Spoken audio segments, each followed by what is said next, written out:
Pai, do Filho e do Espírito Santo. Amém. Ave Maria, cheia de graça, o Senhor é convosco. Bendito sois vós entre as mulheres.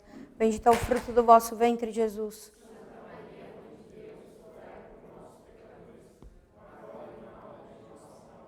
Maria, auxílio dos cristãos. Pai, São Luís de Montfort, Pai do Filho e do Espírito Santo. 16ª jornada, nesse muitos anos, né? E isso é uma coisa excelente a ser repetida. Nesse 4º encontro sobre o Tratado da Verdadeira Devoção, o meu tema dentro da questão do tratado, né, seriam as vantagens e os efeitos da verdadeira devoção. E eu me sinto aqui como alguém que vai falar da necessidade do ar para os pulmões, né? E ter que explicar isso, né? Uma coisa óbvia e, ao mesmo tempo, como tudo aquilo que é muito óbvio, muito difícil de ser explicado. E isso é uma parte do tratado extensa, né? A maior parte do tratado está espalhada, na verdade, vem depois da parte que a professora Vera deu, mas ela está espalhada em todo o tratado. Por quê? Porque São Luís, muito que ele quer é nos convencer quais são as vantagens extraordinárias e quais os efeitos extraordinários que essa devoção tem para a gente. Então, é uma parte muito extensa. Nessa minha apresentação, eu não vou ser, como de costume, muito objetiva, né? E não vou traçar as partes, identificar as partes do tratado onde ele fala dos efeitos e das vantagens, mas mais ou menos eu vou falar de 3 pontos específicos, né? De 3 desses pontos, e que passam por todo o tratado, na verdade. E para começar com isso, né, os alunos vão assustar, e todo mundo vai assustar, porque é um tema, para mim, estrangeiro, né, alienígena. Eu vou falar aqui um pouco de retórica. Para quê? Para dar um exemplo bem bonito, que vai servir como condutor da nossa aula, né? Então, realmente é uma coisa difícil, né? Então, a retórica, né, já vou voltar ao tema. Aqueles que aparecerem na aula agora vão pensar que entraram na aula errada, né? Mas, né, é ainda a aula sobre a verdadeira devoção. Então, a retórica é o ato de bem falar, de convencer, de ser eloquente, de orquestrar as palavras de um modo que o emissor da fala transmita ao receptor um sentido preciso, organizado, consistente e, consequentemente, convincente. Isso aqui vão ter os retóricos antes de Aristóteles, e Aristóteles, particularmente, ele vai estudar a retórica, e ele vai usar isso como uma importante ferramenta do discurso dele, de tudo que ele queria falar. E ele vai ser o sistematizador da questão da oratória, da retórica, e ele vai criar uma série de etapas, né, para explicar, para delinear como a arte do discurso deve ser falada e como esse discurso alcança seus fins. Então, eu tenho aqui, eu peguei de uma tese de doutorado que estava na internet, um cronograma onde ele fala das etapas do processo de argumentação. Então, ele fala primeiro que tem a invenção, né? Eu não vou falar de tudo, não se preocupe. A invenção é justamente do que vai se falar, então ele distingue aí 3 tipos de discurso. Um que vai falar do passado, que são os discursos jurídicos, para julgar se uma coisa está certa ou não. Outro que vai falar do presente, que é o discurso epidídico, para louvar uma pessoa. E outro que vai falar do futuro, que é o discurso deliberativo, né? E aí ele fala da disposição, que é o que nos interessa.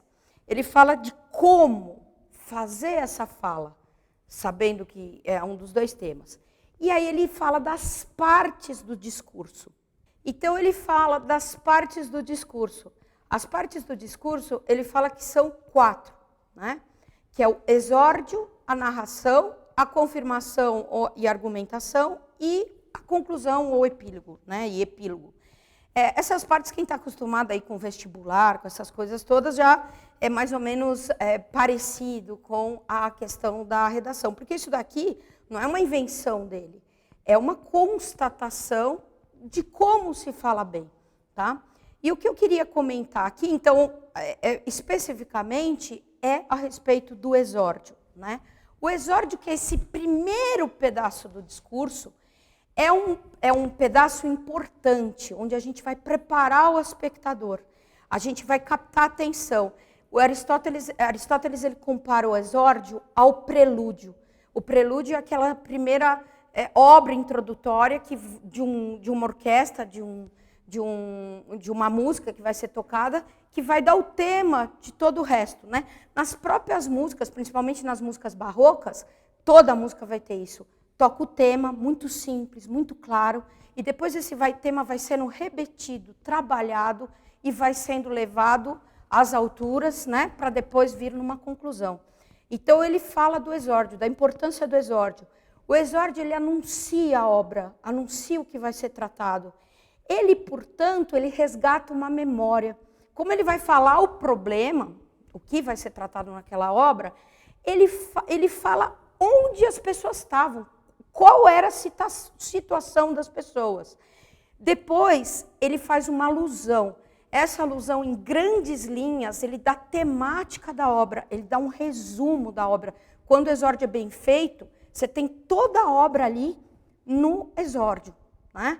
Ele precisa, para isso, ser conciso, claro e breve, tá? É muito recomendável, diz Aristóteles, a utilização de metáforas. Porque se você falar, eu vou falar aqui Camões, né? Eu vou falar aqui primeiro das grandes navegações, depois eu vou falar da vida dos reis, depois eu vou falar daqueles grandes... Fica completamente banal. Então, o exórdio é o lugar das metáforas, porque a metáfora, ela aguça a nossa inteligência e ela dá o gosto de se descobrir uma coisa, de se descobrir do que ele está falando, né? Depois, ele diz que o exórdio garante as condições prévias para a argumentação e prepara o público. Para dar como exemplo, um dos mais bonitos exórdios da língua portuguesa, o Poemas de Camões, né? Que começa em medias res, mas ele vai começar: as armas e os barões assinalados, que da ocidental praia lusitana, por mares nunca dantes navegados, passaram muito além da Trapobana. Então ele fala, primeiro, o que ele vai cantar. Ele fala que ele vai cantar isso, o cantata depois, né?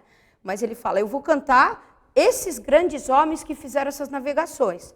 Mas não só isso, que em perigos e guerras esforçados, mais do que prometiu a força humana, em gente remota edificaram novo reino que tanto sublimaram. Então ele vai falar das Índias, ele vai falar que esses portugueses, eles fizeram as navegações e construíram um novo reino nas Índias. Esse é o tema da epopeia. E isso está na proposição dele, que justamente corresponde ao exórdio na poesia. E depois ele continua. E a memória, também as memórias gloriosas daqueles reis que foram dilatando, e as terras, aqueles reis que foram dilatando a fé, o império, e as terras viciosas de África e Ásia, devastando. Então ele vai falar dos reis, ele vai falar de várias vidas dos reis nos Lusíadas, que vão concorrer para as navegações portuguesas. E aí ele fala da quarta coisa que ele vai falar, né? E aqueles que por obras valerosas se vão da lei da morte libertando, que são os heróis. Então ele vai falar de vários atos heróicos. Cantando espalharei por toda a parte, se a tanto me ajudaram engenhar arte. Então o exórdio dele é sublime, né? Perfeito, tem tudo lá. Está tudo que a obra vai tratar, né? Simples, claro, cheio de metáforas e de alegorias. Tá? Depois ele dá. O último verso ainda está no exórdio, mas não cabe aqui tratar. Outra característica do exórdio é a questão em medias res. A maioria dos exórdios e das grandes obras, isso aqui é uma coisa que os gregos aprenderam, começa no meio dos acontecimentos. Então, como exemplo, pode pegar a Ilíada e a Odisseia, né? A Ilíada, que vai falar da guerra de Troia, ela começa com a cólera de Ulisses. Começa no meio da guerra, né? Com Ulisses bravo, no meio da tenda, não querendo lutar. Isso é muito interessante porque isso capta a nossa atenção. Peraí, mas por que ele está assim? O que aconteceu antes para ele estar bravo? O que vai acontecer? Então, capta muita atenção do espectador. A mesma coisa com a Odisseia. Ulisses jogado no chão, no meio de uma ilha, náufrago, todo sem nada, né? Então, sem barco, sem nada. Então, a gente fica, nossa, como é que esse homem chegou nesse ponto? A gente quer entender, isso aguça o leitor para ler. E por que eu estou falando tudo isso? Para falar do exórdio, né, da grande obra de Nosso Senhor Jesus Cristo. Então, para usar para comentar a respeito das vantagens da devoção de Nossa Senhora. Então, Nosso Senhor Jesus Cristo, na grande obra que Ele vai fazer, que é a redenção da humanidade, é bonito, no Evangelho de São João, ele também vai se usar dos exórdios, né? Aqui eu falo no plural, porque vão ter 3 exórdios. O Evangelho de São João, dos 4 evangelhos, todos vocês sabem, é o único, as crianças talvez não lembrem, que não é sinótico, né? É um evangelho que difere dos outros 3. Os outros 3, eles seguem uma narração. Eles estão preocupados com a história de Nosso Senhor, cada um de um ponto de vista diferente, mas eles têm a mesma ótica. Isso que quer dizer sinótico. Eles são muito paralelos, com poucas diferenças. A Madre tem uma aula excelente, onde ela mostra que isso justamente prova, né? São 3 espectadores diferentes vendo o mesmo fato, são 3 testemunhas que provam aquilo que aconteceu. Aqui a gente tem a 4ª testemunha, que é São João. São João foi uma testemunha muito especial, porque ele foi discípulo, é testemunha ocular. E ele, diferente dos outros 3 evangelhos, ele quer, isso aqui todos os estudiosos de São João dizem, provar a divindade de Cristo. Então, dos 4 evangelhos, ele é o mais argumentativo. Ele ali estabelece um discurso argumentativo. E por isso que no evangelho dele tem todas as partes que Aristóteles fala da retórica. Ele é extremamente retórico. Ah, mas o Espírito Santo vai usar a retórica de Aristóteles? O Espírito Santo fez a retórica que Aristóteles encontrou. Cristo, nosso Senhor Jesus Cristo, se submetia à lei da gravidade, né? O Espírito Santo, porque ele que criou. Aqui também, o Espírito Santo se submete às leis que ele mesmo criou. Então, a retórica que tem no Evangelho não é a de Aristóteles, mas é a do Verbo. E é bonito, né? O Evangelho de São João vai ter o prólogo, que é o prólogo do Verbo de Deus, que é o famoso prólogo de São João, que se lê no fim das missas, no princípio é o Verbo. Vai ter São João Batista e vai ter o milagre das bodas de Caná. São 3 arautos, são 3 anunciantes que vêm introduzir o Verbo de Deus. Primeiro vem o Evangelho do prólogo, que é escrito, né? Que vai introduzir o verbo vem introduzido pelo verbo. Depois vem a pessoa, vem São João Batista, que vai introduzir a pessoa de Cristo. Vem uma pessoa introduzir. E por último, vem aquilo que vai ser a introdução da obra de Nosso Senhor Jesus Cristo, que vai ser as bodas, que vão ser os milagres que ele vai fazer. É esse o argumento forte que São João vai usar no Evangelho para provar a divindade de Cristo. Ele tem, então, o exórdio, depois vão ter as provas, ele vai dar alguns milagres, depois tem a narração, onde ele vai dar alguns milagres, tem a prova, que é a paixão, e tem aquilo que se chama do epílogo, né, que é a conclusão, onde ele trata da ressurreição. E, mais precisamente falando, então, das bodas de Caná, né, isso daqui vai ser ele é muito interessante, né, porque ele funciona como uma espécie, ele é muito parecido com o exórdio, né, o milagre das bodas de Caná. Primeiro, porque todos os milagres que Nosso Senhor fez, eles têm um sentido simbólico, sem dúvida. Não que eles tenham sido símbolos, todos eles foram reais, mas todos eles têm um sentido simbólico. Por exemplo, o cego é aquele que não vê, os aleijados são aqueles que não fazem as boas obras, né? Aquela mulher que olhava encurvada, que olhava para baixo, simbolizam aqueles que só olham para as coisas do mundo e não veem o céu. E esse aqui é o que tem mais símbolos de todos, né? Mais simbólico de todos. Por quê? Porque o milagre é o menos importante. Justamente, é o milagre que São João começa, né? E é o milagre que Nosso Senhor começa a obra dele. E é o menos importante de todos. O que importava o vinho daquela gente? Até Nosso Senhor disse isso. O que importa? Que eles não têm mais vinho. né? Então, Nosso Senhor vai fazer uma obra tão grande. Ele veio fazer a redenção da humanidade, uma obra tão esplendorosa. E é assim que ele vai começar, pelas bodas de Caná. E olha que bonito, né? Como é adequado esse começo, como parece muito mesmo um exórdio. Então, primeiro, né? Aqui vai estar o resumo de tudo que ele vai fazer. O professor Orlando tem um texto excelente das bodas de Caná no site, onde ele mostra bastante o simples, né? Então, aqui tá todo o anúncio da obra. O terceiro anúncio, como eu falei para vocês, o título, né, do milagre são as bodas, porque é disso que Nosso Senhor veio tratar. Nosso Senhor veio fazer a religação do homem com Deus, essa aliança que tinha sido rompida vai ser agora estabelecida. Por isso que são as bodas, né? Nossa Senhora traz a memória, como no exórdio, do que estava acontecendo. Então ela diz, de maneira lógica, metafórica, né? Mas é uma metáfora bem transparente. Eles não têm mais vinho. O vinho aqui, que vai simbolizar a graça de Deus. Então Nossa Senhora diz, eles não têm mais vinho. Foi o que ela disse antes da anunciação para Deus. Era o que ela chorava, o que ela pedia para o homem, a graça, né?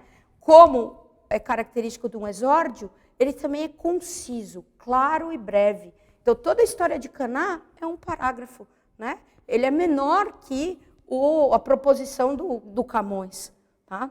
Depois, invoca em grandes linhas a temática, tudo que vai ser tratado, que é a transformação da água em vinho.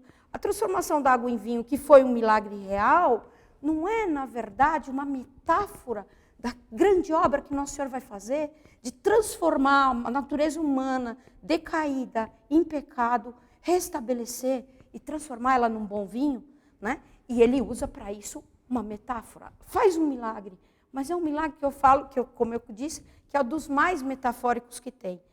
Aqui também começa em medias res, no meio das coisas. Então a história começa, eles não têm mais vinho. E a gente fica, mas por que eles não têm mais vinho? O que aconteceu? O que aconteceu? Né? Então tem todas essas características. Descendo um pouco mais. As bodas tratam, então, do desejo de união de Deus com as criaturas. A situação prévia, que era o característico do exórdio. Eles não têm mais vinho.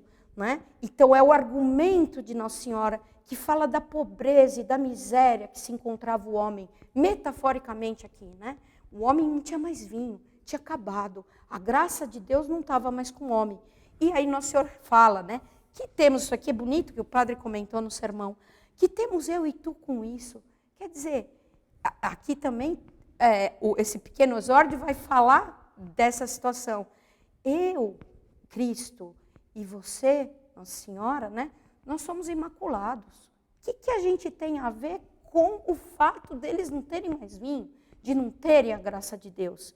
E aí Nossa Senhora, né, e essa provocação, entre aspas, que Nosso Senhor faz, é bonito, porque ele provoca ela, ele fala assim, né, não vou fazer o milagre, não chegou a minha hora. Ele diz, não vou fazer o milagre, não chegou a minha hora. Então ele diz para aquela, que era mais terrível que um exército em ordem de batalha, recua. Né? E a confiança dela é a confiança daquela que vai ser, e que era já, a rainha do céu e da terra, e que nem discute com Nosso Senhor. Né? Tem tanta confiança que diz, fazei tudo o que ele vos disser. E aí ele enche as talhas de água. Aqui outro tema que Santo Tomás explica, né? Que as talhas, elas eram talhas de purificação. Elas eram usadas para as purificações judaicas, que eram um símbolo. Aqui elas vão executar a função real. As talhas que eram símbolo da purificação vão ser usadas para fazer a real purificação. O Santo Tomás explica essa parte dizendo que ele não vinha trazer uma doutrina nova, mas que o seu ensinamento era apenas um aperfeiçoamento do que Deus ensinava no Antigo Testamento. O professor Orlando comenta no artigo, né?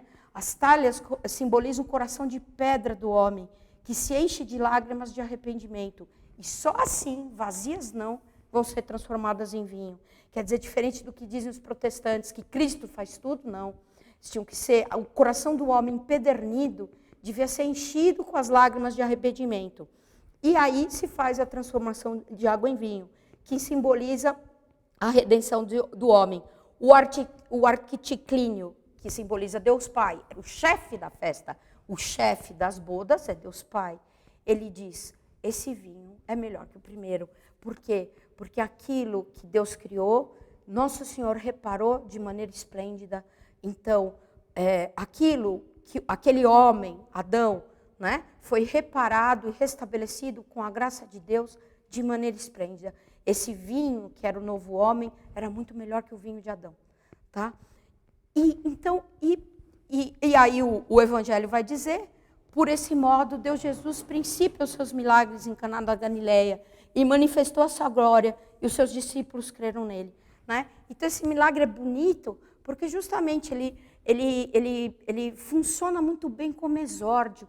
Ele conta onde estávamos, o que aconteceu, e o que foi feito, e o final, e a conclusão. Né? Ele vai contar tudo. E o tema vai ser repetido, a transformação da água em vinho. Porque essa é a grande finalidade de Nosso Senhor Jesus Cristo. O que Cristo veio fazer no mundo? A santificação dos homens, não outra coisa. Ele veio transformar água em vinho. Essa é a obra de Nosso Senhor Jesus Cristo. Aqui eu dei esse exemplo numa aula outro dia, né, e eu repito. Um dia estava no interior e vi umas formigas, né? E elas estavam comendo umas plantas minhas, umas flores. E para comer essas flores, né, elas fizeram esse caminho aí, não era esse, mas não tirei foto no dia, mas era um caminho parecido com esse. Então, antes de comer as minhas plantas, elas foram lá e picaram todas a grama, prepararam todo um caminhozinho para poder depois deixar passar as formigas cortadeiras, né, as operárias, e fazer o trabalho muito mais rápido. Então, depois que passou a raiva das formigas, né, eu comecei a pensar, nossa, que esplêndido, né, essa bichinho irracional fazer uma coisa dessa. Procurar um meio mais rápido, curto e fácil para atingir o fim. Ora, se uma reles formiga faz isso, e Deus? Como que a sabedoria de Deus não vai fazer um caminho? Não prepara um caminho curto, fácil, seguro para fazer o que Ele quer. Quer dizer, Ele deixa a gente... a finalidade, que é a santificação das almas, está dita. E se virem, né? As coisas, pronto, acabou. É isso e não tem meio. Né? Ele dá o fim grande, enorme, ser de santos como eu sou santo. Ele não pede para a gente ser santo como as pedras, como os vegetais, como os animais, mas como eu sou santo. A mesma santidade de Deus. E aí não tem meio. Quer dizer, a gente fica sem meio. É óbvio que não. Né? Se um ser sem sabedoria como uma formiga prepara o meio, é lógico que Nosso Senhor vai preparar o meio para transformar essa água em vinho, para fazer essa santificação. E esse meio é o mesmo meio de Caná, está lá no meio da história. É Nossa Senhora. É o grande meio. Né? Por isso que ele vai dizer, isso aqui o padre explicou outro dia também, bem bonito. Né? Deus disse, não é bom que o homem esteja só, façamos a ele um auxílio semelhante a ele. Quer dizer, o auxílio que ele fez foi a mulher, o auxílio que Deus fez para a graça foi a mulher, foi Nossa Senhora, que é o auxílio dos cristãos. É a ferramenta, é o meio para a gente fazer isso. E dentro dessa questão do meio, São Luís de Montfort foi aquele que primeiro, não vou dizer mais, mas talvez mais, mas que primeiro entendeu toda a questão. Não é que antes dele não tivesse essa devoção que ele diz no tratado, mas ela estava de maneira esparsa na vida de muitos santos. Vai ser ele, e ele mesmo diz isso, que vai compreender mais como isso funciona. E ele trata isso no livro que ele escreve, no opúsculo que ele escreve para uma freira, onde ele faz um resumo do tratado, né, como um segredo. Esse livro é chamado de Segredo de Maria, não é ele que dá um nome para o livro, mas o livro é tirado das inúmeras vezes que o nome é tirado das inúmeras vezes que ele diz isso como segredo. Né? Então ele fala, ó alma predestinada, eis um segredo que o Altíssimo me ensinou e que não encontrei em nenhum livro antigo ou moderno. confio-te esse segredo e etc e tal. Então, o que é esse segredo que eles sabem? Né? O que é isso? Esse segredo é a devoção à Nossa Senhora, sem dúvida. Ah, mas como é segredo? Se fala tanto, se os santos falam tanto, se esse é o grande meio que Deus pôs. É segredo porque ele depende de uma prática, né? É segredo porque Nosso Senhor não vai dar pérolas aos porcos. Então, ele depende da nossa atenção, da nossa aplicação para ser melhor descoberto. E uma coisa que, sem dúvida, ajuda muito é o tratado, né? É o tratado. Então, Nossa Senhora é esse meio que Deus deu para a santificação das almas. Mas ela não é, é difícil chamar Nossa Senhora simplesmente de um instrumento, né? Porque ela é mais que isso. Um instrumento, ele atua normalmente num só sentido, de uma maneira só. Nossa Senhora, como a gente vê pelo tratado, e vê pelas vantagens, e pelos efeitos dela na alma, ela é mais que isso. Fica um pouco ruim, né, compará-la com uma máquina, mas é uma coisa que é mais próxima do sentido de Nossa Senhora. O que é uma máquina? Os homens, engenhosamente, desenvolvem meios para facilitar um trabalho, criando instrumentos e máquinas que realizam com perfeição o que só muito esforço se faria. Uma máquina, ela pega um determinado objeto de vários pontos e ela transforma completamente. Né? O tear mecânico, quando eles inventaram, né? Tinha que fiar o algodão, fazer isso, aí trançar os fios, aí fazer todo o tecido. Não, de repente, você colocava a matéria-prima de um lado, saía tecido do outro. Não é? Uma máquina, uma coisa muito, muito, muito mais poderosa. E Nossa Senhora é comparável a isso na santificação das almas. Não é um simples instrumento, não é uma maneira e eu podia usar outra. É uma coisa, é algo de muito valor, é algo muito necessário.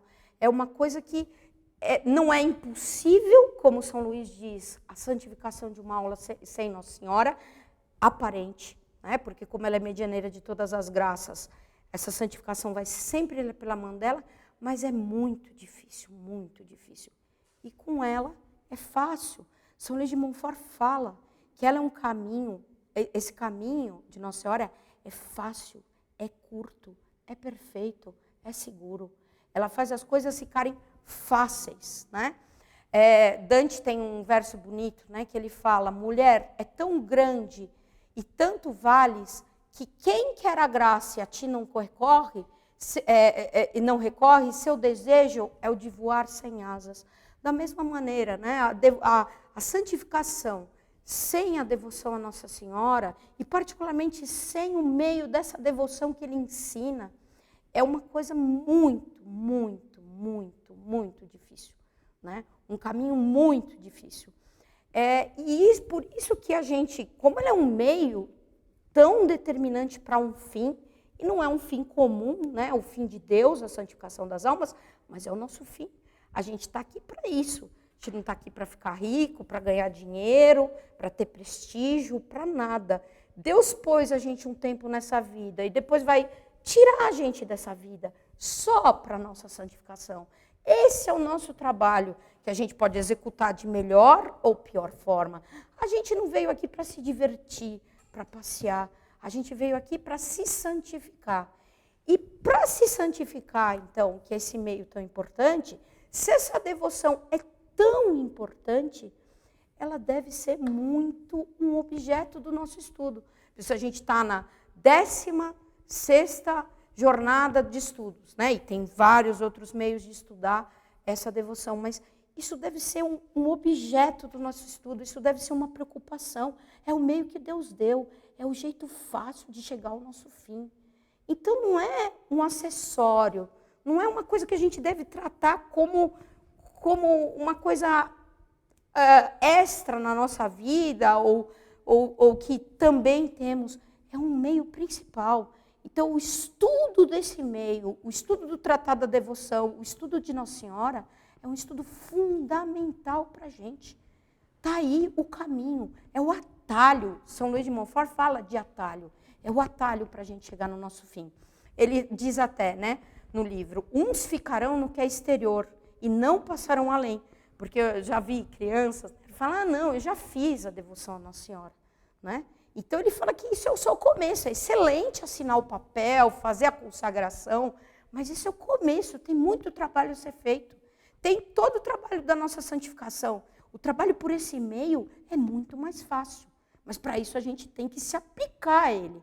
Então, uns ficarão só no exterior e não passarão a lei. Esses serão a maioria. Outros serão em pequeno número, penetrarão no interior da devoção, mas não subirão um degrau. Quem subirá ao segundo? Quem chegará ao terceiro? E quem aí se estabelecerá de uma maneira permanente? Então, São Luís nos instiga a usar isso e a procurar conhecer mais. Né? E, então, o objetivo da devoção à Nossa Senhora e o grande efeito é a santificação das almas. E aqui, né, para a gente distinguir, né, os santos são aqueles que exerceram a virtude num grau heróico. O herói, que é tão, hoje em dia, mal entendido. Né? O herói hoje é um macaco adestrado, que corre, que voa. Né? Então, uma coisa completamente distorcida da palavra no sentido. Né? Mas o que é o herói? Né? Então, tem, basicamente, a gente podia dizer, 2 tipos de heróis. Então, tem aqueles heróis que salvam a si mesmo, tá? Isso aqui eu estou falando do ponto de vista natural, e aqueles que salvam os outros. Tá? Eu vi um caso de uma mulher uma vez, que ela foi deixada na neve por culpa dela. O carro quebrou, e ela foi deixada na neve, e ela andou 9 dias, né? Estava muito frio, um frio glacial. Os pés dela, ela perdeu quase toda a sola dos pés. Depois, quando ela conseguiu sair, ela teve que amputar vários dedos dos pés. E mesmo sem comer nada, só comia um pouco de neve, ela foi com perseverança para não dormir mais do que ela devia, e ela foi conseguindo andar, até que conseguiu se libertar da situação que ela estava, toda esfarrapada. A gente ouve falar de outros que enfrentaram isso no mar, né? E a gente fala, nossa, essa pessoa é herói, ela teve uma bravura, mas que bravura? Ela salvou a si mesma. Né? E tem outros tipos de herói, que são maiores. Né? Eu vi uma vez a história bonita de um soldado americano que está vivo ainda. E ele estava, acho que era na guerra do Iraque, do Golfo, e ele estava no meio lá da batalha, e jogaram uma granada. Estava ele e os outros soldados. E eles estavam americanos, né, com todas aquelas capacetes, colete à prova de bala, tudo o que podia mais. E na hora que jogaram a granada, ele viu a granada no chão ainda antes de estourar, era segundos para ela estourar, ele pensou, puxa, estavam todos os amigos dele lá, ele pensou, eu estou com colete de bala. Se eu me jogar em cima da granada, a granada vai explodir em mim, vai pegar no meu colete, e meu colete vai ser um escudo para os outros. Eu vou morrer. Né? Isso tudo numa fração de segundo. Então ele se atirou em cima da granada. A granada explodiu, não feriu ninguém, foi toda nele e nem matou ele. Né? O rosto dele é todo deformado, ele passou por 50 cirurgias. Ficou muito mal, mas isso é um herói. Né? Um fulano que em segundos ele salvou quê? Coragem, né? Determinação, e um desprezo de si mesmo, que é característico. Né? Isso aqui é a mesma coisa, naturalmente, que a gente vê, não naturalmente, né? Isso é naturalmente que a gente vê nos santos. Tem aqueles santos que a santidade deles está em salvar a si mesmo. Como, por exemplo, esse José Sanches del Rio, que eu contei na História dos Cristeiros, menino que foi mártir, que pegaram ele e torturaram de todo jeito, para ele maldizer a Nosso Senhor, para maldizer a Cristo. Era só isso para ele se livrar. E ele não vai fazer. Né? No final, a história, cortaram a sola dos pés dele, obrigaram ele a caminhar descalço em cima do sal. Depois ele foi até o cemitério, mandaram construir a cova, mandaram ele cavar a cova dele. Né? Quando ele estava lá, ainda para tentá-lo, né? Ter amor aos pais, que ele era garoto, menino, faziam o carrasco falou para ele assim, o que eu vou dizer, o que eu digo para os seus pais? Para ele lembrar dos pais. E aí ele vai dizer, diz para eles que eu os vejo no céu. Viva Cristo Rei. Aí vão dar um tiro na cabeça dele e ele caiu, é mártir. Né? que esse menino fez de heroísmo? É lógico que pela comunhão dos santos, tudo aquilo que ele mereceu vai salvar inúmeras almas. Mas, objetivamente, ele foi que nem a moça que andou na neve, num frio glacial, aqui numa tempestade, e salvou a si mesmo. Essa é a santidade dele. E essa é a santidade a qual Deus quer da gente, em primeiro lugar. Nós também, aqui hoje, nesse mundo, estamos num frio glacial, que é muito fácil perder a temperatura, né? A gente adianta na vida um pouco, bastante, e a gente vê quantos que vão cair por causa desse frio que faz fora, do mundanismo, e que vão sendo contaminados, vão perdendo a sensibilidade das mãos e dos pés e caem, né? Então, essa é a primeira santidade que Deus nos chama. Depois, um exemplo, que podia dar vários, né, são os grandes santos, aqueles que salvaram muitos, como, por exemplo, São João Bosco, e que até nós, né, estamos aí na barquinha dele e podemos nos contar como discípulos dele, que fizeram um bem enorme, que se desprezaram a si mesmo e salvaram um grande número de pessoas. Mas nos santos tem um modelo a mais, um modelo duplo, né, que é Nosso Senhor e Nossa Senhora, aqueles que salvaram a todos, que não só salvaram a si mesmo, que não só salvaram muitos, mas que salvaram a todos, que é o exemplo de nosso Senhor Jesus Cristo. E por que eu estou falando disso? Para dar objetivamente algumas vantagens dessa devoção. Então, essa devoção, por incrível que pareça, ela nos aproxima dos três, né? Ela nos faz, nós comuns, gente simples, sem ter que subir em nenhum altar, né? Ser próximo dos três. Primeiro, né, nos faz ser próximo desses santos que salvam a si mesmo, subtum presídio, porque elas nos colocam sobre a proteção de Nossa Senhora. A partir do momento que a gente faz essa consagração, a gente é escravo dela, não escravo de outra pessoa.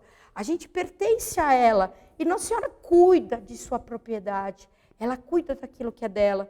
Então, o São Luís de Montfort fala no tratado que primeiro ela sustenta, ela supre tudo para o corpo e para a alma, lhe dá as roupas forradas. São Luís de Montfort, na passagem de Rebeca, que é muito bonita, ele fala, né, ele cita os provérbios que dizem, né, que é sobre a mulher forte, que os criados e os servos da casa não temem nem a neve, porque a família deles tem vestes duplas. E São Luís de Montfort explica muito bem o sentido disso, né? Seus fiéis e seus servos, os escravos de Nossa Senhora, são duplamente vestidos, com as roupas de seu filho e as suas. Isso para não recear o frio de Jesus Cristo. Então, ele compara Jesus Cristo no julgamento como a neve, né? E os réprobos, inteiramente nus e despojados dos méritos, não têm roupas para sustentar. Então, ela nos dá a veste dupla. A Rebeca vestiu Jacó, né? Ela nos veste com seus méritos e com os méritos de nosso Senhor Jesus Cristo. E nos faz suportar o frio. Então, a primeira graça que Nossa Senhora dá com essa devoção e com o aumento da prática dessa devoção é que nós nos salvemos. E depois, a gente não vai se perder, né, no meio da neve, no meio do frio, porque São Luís diz, ela nos conduz e nos dirige, ela nos sustenta. Quando a gente está prestes a cair, ela nos repreende e aí ele diz, né, pode ele se enganar no caminho da eternidade, o servo de Nossa Senhora? Segundo São Bernardo diz. Então, o caminho, que é a Nossa Senhora, é muito interessante, porque o caminho, além de ser um jeito fácil de chegar no fim, né, um jeito mais curto, um jeito mais simples, ele é guia. Né? Quando a gente está num caminho, a gente não precisa ficar pensando para onde eu vou, para lá e para cá. Se a gente está num caminho, vai seguir aquele caminho, o próprio caminho nos conduz. Então, a gente não precisa ver tudo o que vai acontecer, onde que está. É só andar.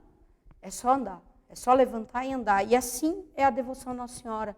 A gente segue, faz o que ela mandou e pronto. Ela vai nos conduzir e nos conduzir para o céu. Depois, ela defende, tudo isso eu estou tirando do tratado, são justamente as vantagens da devoção à Nossa Senhora. Ela defende e protege contra os inimigos. Ela esconde a gente sobre as suas asas, como uma galinha seus pintinhos, né? Então, só por isso, essa devoção já valia a pena ser praticada. Uma coisa esplêndida, uma coisa que nos guarda, que nos defende. Uma das primeiras graças que Nossa Senhora dá é a gente não cometer o pecado mortal, né? Que isso é uma coisa tão difícil para a nossa natureza corrompida, que a gente às vezes pensa, não, isso é uma virtude minha. Não, isso é uma graça de Deus. E que ela dá essa graça importantíssima da gente se afastar do pecado. Aí ele cita, né? Um homem cercado por um exército bem ordenado, de 100.000 homens, por acaso vai temer os inimigos? Quer dizer, um homem que está perto daquela que é um exército em ordem de batalha, vai temer os inimigos. Então, é essa a primeira... isso que Nossa Senhora vai nos dar no sentido de nos sustentar e nos conduzir. E isso não é, voltando ao nosso tema inicial, transformar água em vinho, fazer aquele que é fraco, que é cheio de defeitos, que é cheio de erros, ter um heroísmo, ser alguma coisa que é mais que si mesmo, né? Então, esse primeiro grau, vamos dizer, de santificação. Mas não é só isso que essa devoção faz, né? Se a gente falar do segundo grau, que justamente são aqueles santos que salvam muitos. Quem de nós não gostaria de fazer um apostolado, de ajudar uma pessoa, de levar uma pessoa para o céu? Né? Esse é o desejo de uma alma católica. Né? Como a gente não gostaria de fazer todas essas coisas? E aqui tem um símbolo que eu usei na outra aula, né, que é do ouro. O ouro é uma coisa bonita, né? O ouro é esplêndido. E é bonito até isso. Ele é uma das coisas mais espalhadas no mundo. Tá? Porque ele veio, não vou voltar ao tema, mas ele veio das estrelas para o mundo.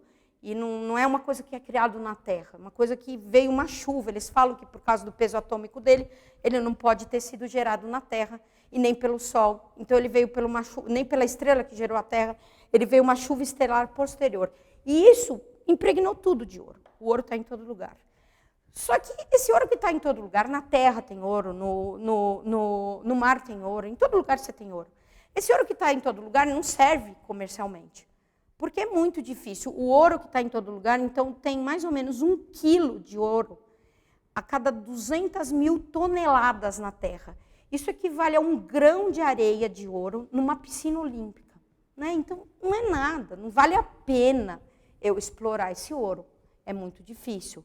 Na água também tem. Então, tem 1 quilo de ouro a cada 8,3 bilhões de litros de água. Então, não vale a pena. O ouro explorado é o ouro das minas. O ouro das minas ele se junta pela água. Tá? É a água que leva o ouro para um determinado lugar, mas isso aqui não vem ao caso. Mas o que eu quero dizer com isso? Essa presença do ouro no mundo todo é uma metáfora da bondade da criação. Então, tudo que Deus fez é bom. Tudo que Deus fez tem ouro, tem valor. Né? A bondade da criação está espalhada em tudo. Até nós, até as nossas próprias ações. Os santos, eles são minas, onde eles têm muitas, muitas boas ações. Mas nós, de vez em quando, a gente consegue fazer uma coisa boa, ter um bom pensamento, fazer uma boa ação. Às vezes a gente consegue, né? Dá esse azar aí e a gente não percebe o que a gente está fazendo e vai lá e conseguiu. Né? Então, às vezes a gente faz alguma coisa boa, mas o nosso ouro é que nem esse ouro que está espalhado no mundo, diferente dos santos que são minas. É um ouro que está misturado com muita, muita, muita, muita terra. E que serve para quê? Não serve para muita coisa. E essa devoção, justamente, ela recupera isso. Depois ele se perde fácil, né? Tão fácil a gente perder uma boa ação, uma boa obra, uma boa coisa que a gente fez com um pecado no momento seguinte. Então, isso aqui São Luís ensina, né? Que as boas ações que a gente faz, aquele grãozinho que a gente fez aquele dia, essa devoção, a gente guarda com Nossa Senhora. Então, o bom pensamento que eu tive, né? Porque a gente dá por essa devoção tudo, sem excluir o mais breve pensamento, o mais leve sofrimento. E o grãozinho, numa vida inteira, ele gera um tesouro. né, se a gente guardasse R$ 1 por dia, no final da nossa vida, eu sei lá quantos dias tem, mas, puxa, quanto dinheiro a gente não ia juntar? Ao mesmo tempo, se a gente guardasse todas essas boas ações num cofre seguro, que não vem ladrão roubar, o nosso cofre, a nossa alma, é o lugar mais frequentado, né, pelos ladrões, pelos demônios, que nos despojam de tudo. Não, a gente põe num banco forte, que o demônio nunca chegou perto, põe no coração de Nossa Senhora. Então isso dá um tesouro, e esse tesouro de São Luís, ele compra a salvação de muitos. Então, por essa prática, exercemos para com ele, para o próximo, uma caridade de maneira eminente. Então, São Luís explica que essa devoção é excelente para a salvação do próximo, justamente porque a gente junta as nossas ninharias, mas a gente põe elas no banco. O banco o que faz? O banco põe juros nas coisas, e é justamente isso que Nossa Senhora vai fazer. Aqui ele diz, não está aí o meio de converter os pecadores, isso aqui no tratado, quando ele fala da vantagem da devoção para o próximo, sem temor de vaidade. Isso aqui é muito bonito, né? Porque se a gente pudesse converter aí as pessoas, pois o risco da vaidade era muito grande. Para São João Bosco, para os grandes santos, o que Deus fez para eles não caírem em vaidade? Levou bem para baixo, assim como uma pessoa que quer construir um prédio, tem que cavar bem os alicerces, ali bem no fundo, bem no escuro, tem que ferir bem aquela terra para poder construir. Assim também Deus faz com os grandes santos. Ele mostra, baixa bem, para a pessoa não se elevar, para depois poder subir. Né? Quanto maior o prédio, maior tem que ser a fundação. E nem isso a gente precisa, porque a gente não fica olhando o tesouro que a gente faz escondido do nosso pior inimigo, que somos nós mesmos. Né? Então ele diz que não, sem temor de vaidade e de liberar, então, não está aí o meio de converter os pecadores sem temor de vaidade, de liberar as almas do purgatório sem quase fazer nada além do que cada um está obrigado a fazer em seu estado. Aí ele pega a citação de Santo Agostinho, que é muito impressionante. Converter um pecador é um bem infinito, é maior que criar o céu e a terra. Né? Ele fala que por essa devoção, a gente tem como Jacó que trabalhar no interior. Jacó, ele, diferente de Esaú, que gostava de sair, ele gostava de ficar em casa com a mãe dele. Então, o São Luís explica que isso é um símbolo dos servos de Nossa Senhora, que gostam de ficar com Nossa Senhora em casa. Isso simboliza a devoção a Nossa Senhora, que é a devoção que Nossa Senhora nos ensinou quando ele estava na cruz. Né? Ele disse, filho, eis aí tua mãe. E São João levou ela para casa, quer dizer, ele levou a casa, representa a casa, lógico, mas é também para dentro de si mesmo. Então Jacó ficava dentro de si mesmo com Nossa Senhora e só se ausentava por razões de estado ou porque sua mãe pedia. Então é isso que São Luís diz que nós devemos fazer para ajudar o próximo. Não precisa dar grandes discursos, fazer grandes coisas, mas todo mundo, por essa devoção, sendo simples, pode trabalhar a obscuridade da sua alma, juntando as migalhas de bem, né? Oferecendo a Deus os 2 cabritos, como Jacó ofereceu. Os cabritos que simbolizam o corpo e a alma, as mortificações, pequenas mortificações corporais e pequenas mortificações espirituais, né? E dão para Nossa Senhora. E o que ela faz com esses cabritos? Ela mata, né? Ela mata porque ela faz a gente, isso é uma das outras vantagens que São Luís fala, ela faz a gente morrer para as coisas do mundo. E esses cabritos, eles passam pela mão de Nossa Senhora, porque ainda que pequenas, essas boas obras que a gente faz, né, elas são repugnantes a Deus. São repugnantes a Deus. Por que elas são repugnantes a Deus? O cabrito, né, uma coisa que é gostosa, boa de se comer, mas o cabrito cru, sem sal, é uma coisa repugnante, horrorosa, né? Uma coisa que provoca aversão. E é assim que são as nossas obras. As nossas obras são cruas. Por quê? Porque a gente não tem caridade. Né? Elas são muito mal feitas, feitas sem a caridade. Elas são insossas, porque elas são misturadas com todos os nossos pecados. Então, nossas obras, elas causam mais uma repugnância para Deus do que eu comer uma carne crua. E quando elas passam pelas mãos de Nossa Senhora, essas mãos que têm uma caridade eminente, que abrasam tudo, e ela que tem tanta ciência, que sabe salgar e oferecer na mão de Deus, aquilo que a gente oferece, que não é nada, fica uma coisa esplêndida. Então, para Deus, aquilo é uma coisa esplêndida. E se aquilo não salvaria uma alma, passando pelas mãos dela, ganha um valor enorme. Então, São Luís de Montfort, olha que bonito que ele fala, talvez constatar-se-á na hora da morte que uma pessoa fiel a essa prática, que prática? Levantar todo dia e oferecer as banais ações do dia para Nossa Senhora, procurar fazer as coisas, puxa, eu vou fazer para ela. Eu sou escravo dela, eu vou trabalhar para ela. Né? Aqui parando só, porque Nossa Senhora tem uma coisa, a gente tem uma coisa que Nossa Senhora não tem. E o que a gente tem? A gente tem a vida atual. Nossa Senhora já subiu aos céus. A gente tem isso que ela não tem. Ela, na vida, ela não pode merecer mais. Só que a gente pode, como escravo dela. A gente pode trabalhar por ela. Então, procurar fazer essas ações por ela e oferecendo para ela. Na hora da morte, uma pessoa fiel a essa prática terá por esse meio liberado várias almas do purgatório e convertido vários pecadores, ainda que não tenha feito senão ações comuns do seu estado de vida. Que alegria no seu julgamento, que alegria na eternidade.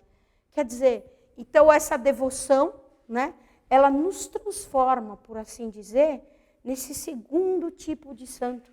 Nesse santo que salva as almas. O São Luís está falando, não sou eu, justamente nós oferecendo nossas ações pela mão de Nossa Senhora. Isso também não é transformar água em vinho? Né? Não é de novo a mesma coisa? Então, aqui é bonito, né? São Afonso Rodrigues, Padre Afonso Rodrigues, no Exercício de Perfeição, ele fala, graças a Deus, Deus colocou a perfeição em coisa fácil. Não numa grande... Não, isso aqui não. Com as mesmas obras que fazeis, se quereis poder ser perfeito. Já está feito o custo. Não há vez de mister acrescentar mais obras. Então é muito interessante, né? Que a gente vai fazer as mesmas coisas. A gente vai acordar, a gente vai rezar, né? A gente vai comer, a gente vai brincar. Mas se a gente faz por ela, e é isso que ensina o tratado, né? Isso tem um valor enorme e um valor de salvação das almas. Então, essa devoção, né, ela nos aproxima desses dois tipos de santidade. É espantoso, né, porque ela nos faz ter alcançar nossa salvação e é um grande dever de caridade. Mas e o terceiro? Né? O terceiro tipo de santidade, que é a santidade perfeita de Nossa Senhora, isso não pode ser. Né? Aqui a gente estaria indo longe demais. Quem como Deus? Né? E é engraçado, é interessante que o cerne dessa devoção justamente nos aproxima muito de Nosso Senhor Jesus Cristo. O cerne. Tá? Por quê? Sem dúvida, até São Luís de Montfort fala no tratado que o objetivo dessa devoção é nos fazer parecidos com Cristo. É espantoso, mas é isso. Né? É conseguir, não a santidade pequena, mas a santidade de Nosso Senhor Jesus Cristo. E ele usa a frase de Santo Agostinho, repete, que chama Nossa Senhora de forma de Deus. A Madre já falou, citou várias vezes isso, né? Que Nossa Senhora foi o lugar onde Cristo se formou, foi a forma. São Luís de Montfort, ele fala, é muito mais difícil eu criar uma imagem esculpindo do que usando uma massa e colocando num molde. É muito mais fácil. O molde de Cristo foi Nossa Senhora. Então, se nós nos aplicarmos a essa devoção, é nisso que nós vamos nos transformar. É nisso que nós vamos ser moldados. O molde próprio, olha a frase dele, que espantosa. O molde próprio a formar deuses. O que é lançado nesse molde divino, logo estará formado e moldado em Jesus Cristo. E Jesus Cristo nele, com pouco custo e com pouco tempo, tornar-se a Deus, já que foi lançado no mesmo molde que formou um Deus. Né? Então, frase espantosa. Nós nos aproximarmos dessa terceira santidade. E ele fala isso de diversas formas. Eu vou tratar só de um ponto. Então, tem um determinado lugar do tratado que ele cita, falando de nosso Senhor Jesus Cristo, a frase que os antigos usavam para falar do fim do mar, né?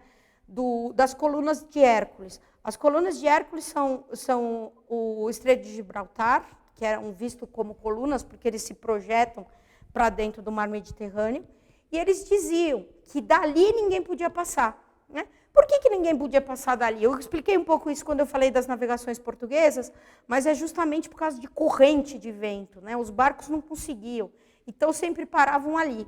E esse Mediterrâneo, no Império Romano, ele ficou sendo chamado Mare Nostrum, era o nosso mar, era o mar deles.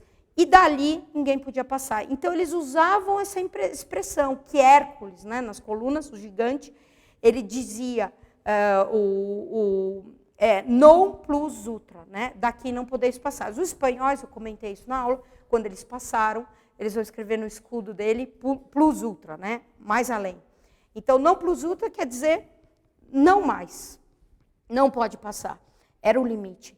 E São Luís de Montfort usa essa expressão para se referir a nosso Senhor Jesus Cristo. Por que ele usa essa expressão para se referir a nosso Senhor Jesus Cristo? Justamente porque nosso Senhor Jesus Cristo foi ao limite.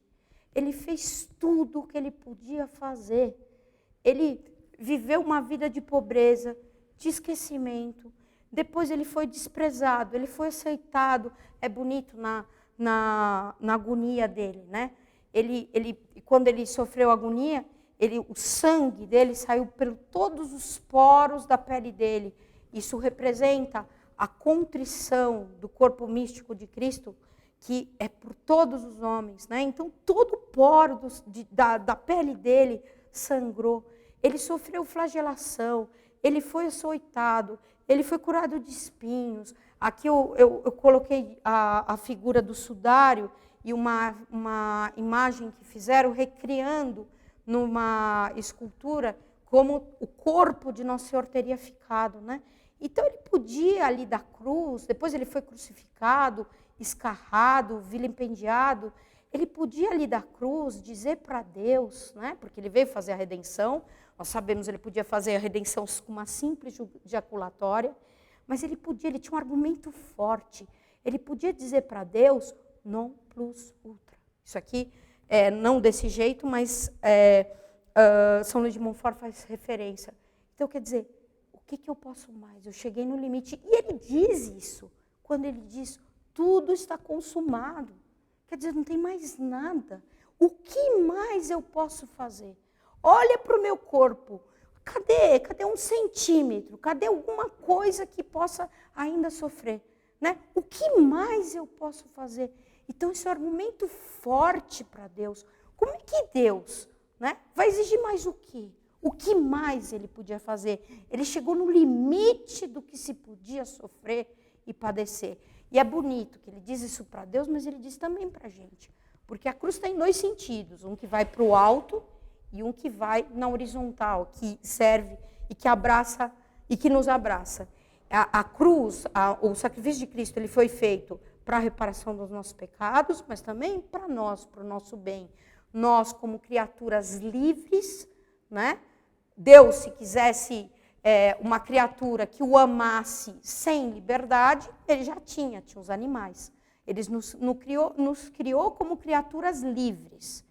E essas criaturas livres, para amar Deus, né? Deus não podia obrigar, porque senão não vale. Mas Deus podia constranger. Às vezes, quando veio uma pessoa de longe, eu lembro uma vez estava no hospital, veio uma pessoa de longe me visitar, e eu fiquei constrangida. Puxa vida, né? Quanto a gente fica constrangida com os sacrifícios que as pessoas fazem. Aqui Nosso Senhor nos constrange. Ele não pode nos obrigar ao seu amor, porque isso não valeria. Mas ele nos constrange ao máximo. Ele diz para a gente, eu não posso mais. aqui é o limite, eu fiz tudo. Tudo que eu podia fazer, eu fiz. Tua vontade está livre. Mas o constrangimento para tirar a água desse coração de pedra é o máximo, non plus ultra. Né? É bem bonito. E por que isso parece com a devoção de Nossa Senhora? Por que isso parece com o cerne da devoção de Nossa Senhora? Porque é justamente isso que a devoção faz. A devoção de Nossa Senhora, que São Luís de Montfort ensina, ela nos faz poder dizer para Deus a mesma coisa. Non plus ultra. Eu dei tudo. Eu dei as minhas boas ações, eu dei meus filhos, eu dei minha casa, eu dei meu carro, eu dei a mim mesmo. Eu não fiquei com nada. Eu dei tudo que eu tinha. Não é um argumento forte para Deus?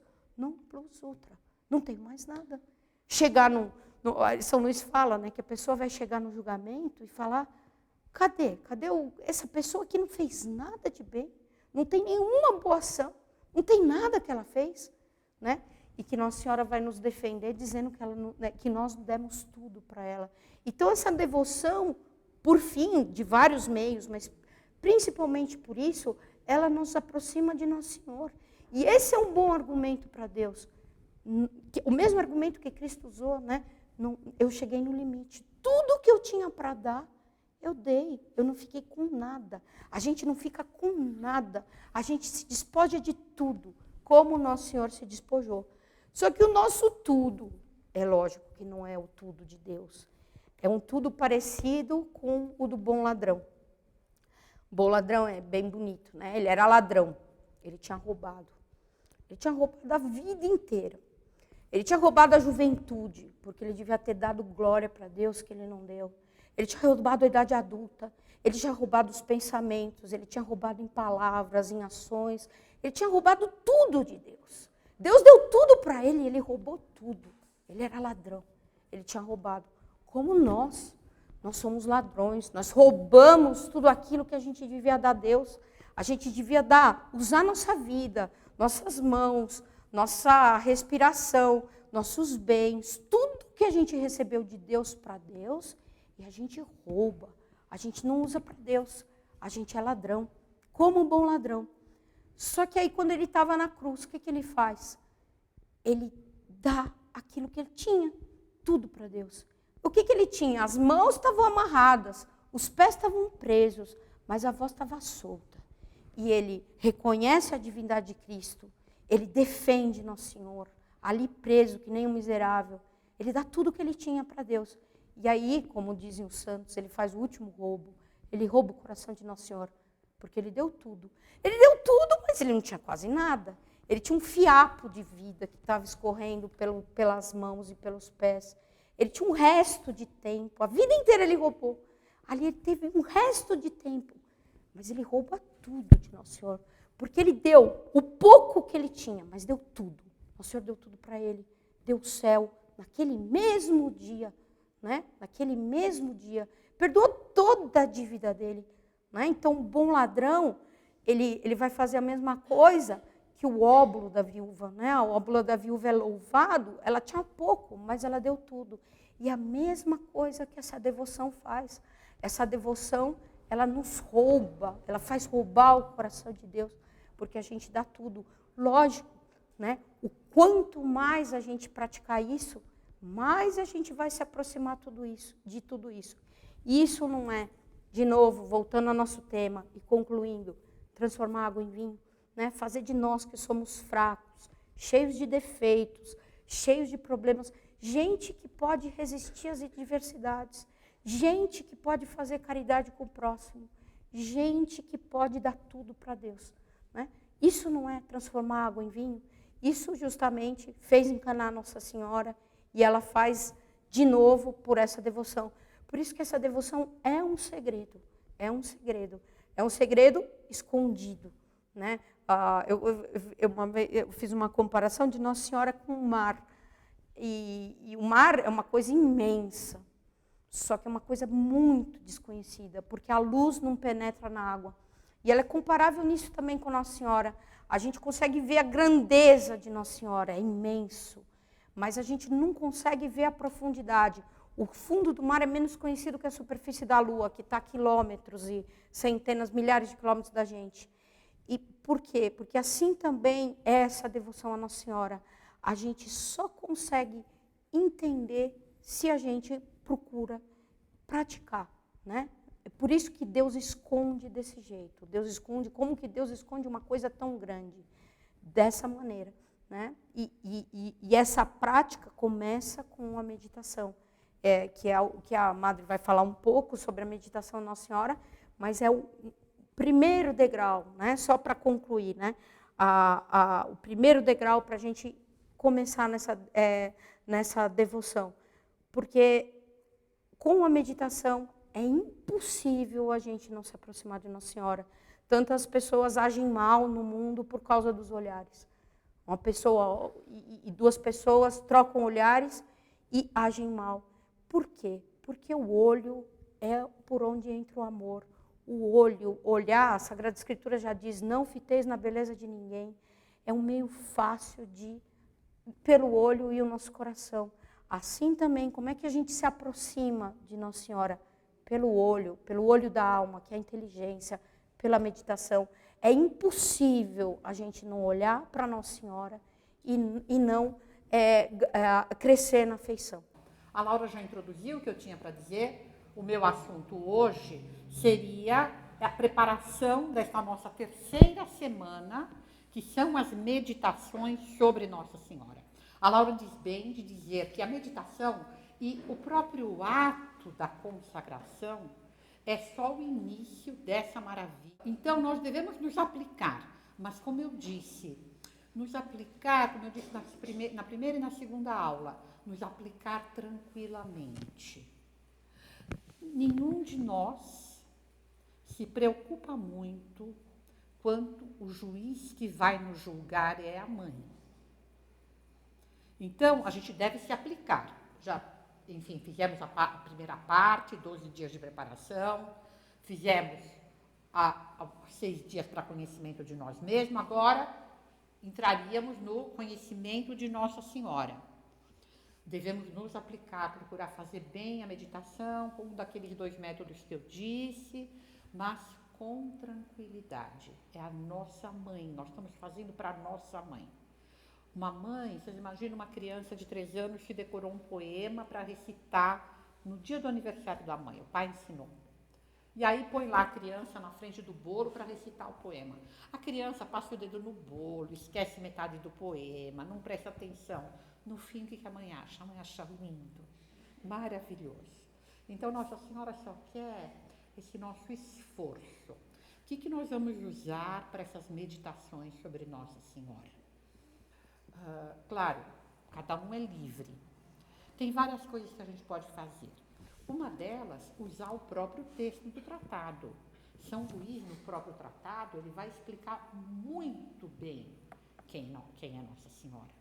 Então, a pessoa pode simplesmente pegar 6 trechos, um para cada dia da semana, e meditar sobre aquilo. Ou usando o método da Léxio, indo lendo os pedacinhos, pensando, tirando conclusões, ou fazer, segundo o método de Santo Inácio, criar uma composição de lugar. Não, hoje eu vou meditar sobre o que ele fala de Rebeca ajudando Jacó. Nossa, eu vou ver, estou olhando para Isaac lá deitado. Olha lá, aquelas coisas orientais, tudo colorido, a tenda. Olha o cheiro desse cabrito que ela preparou. Não é como dizia um padre uma vez no retiro que eu fiz, ver lo que dicen, ver lo que hacen. Ver o que as pessoas estão dizendo, ver o que as pessoas estão fazendo, prender a nossa imaginação com aquilo, tirar as lições, chegar a uma conclusão. O importante sempre é, no fim, tomar uma resolução. Ou a pessoa pode, por exemplo, um livro fantástico para esses 6 dias, o Glória de Maria, de Santo Afonso de Ligório. Lá também ele vai analisar o Salve Rainha e a pessoa vai ter muito material para conhecer melhor Nossa Senhora. Esse é o nosso objetivo com esses 6 dias de preparação. Compreender melhor Nossa Senhora. E se alguém quiser, pode também dizer, não, eu vou fazer Cada dia eu vou pensar num mistério do rosário. Vou pegar os 5 gozosos e, sei lá, a flagelação de Nosso Senhor. Pensar em Nossa Senhora vem da flagelação. Ou os 5 gozosos e a crucifixão de Nosso Senhor. Ver Nossa Senhora nesses 5 mistérios em que ela tinha ainda o menino com ela e depois em que ela está com o filho dela já homem, morrendo para nos salvar e ela concordando e ela ir junto. Os mistérios do Rosário também, principalmente aqueles que envolvem Nossa Senhora, são uma excelente maneira de conhecê-la. Mas o importante é, eu sempre recomendo, toda vez que a gente trata do tratado, não se conformem só com as aulas, leiam o livro. É muito importante ler o livro. E vou até dizer outra coisa, leiam o livro todos os anos. É um livro que a Laura diz que nas minas, né, tem ouro numa proporção imensamente maior do que desse ouro que está espalhado no mundo. É um livro que é uma mina de ouro.